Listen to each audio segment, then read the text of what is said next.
Trader, I have the Dow.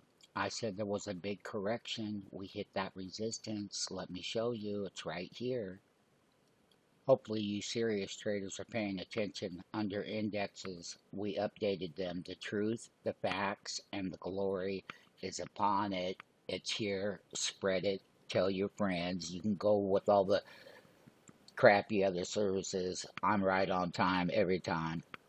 And we have more downside coming in the Dow Jones right here. I said it. Okay. And that it would come down and it would come down harder. And that is the reality of the Dow Jones. The reality is the selling has just started. We have a 20-day. We're sitting right on a support that had a gap that made the all-time high. And then down we go in the Dow. We are going to go down another, I would say another 2,000 points over the next couple of months. And there's a lot more downside in the Dow Industrials, and that includes the dirty 30 stocks that trade in the Dow.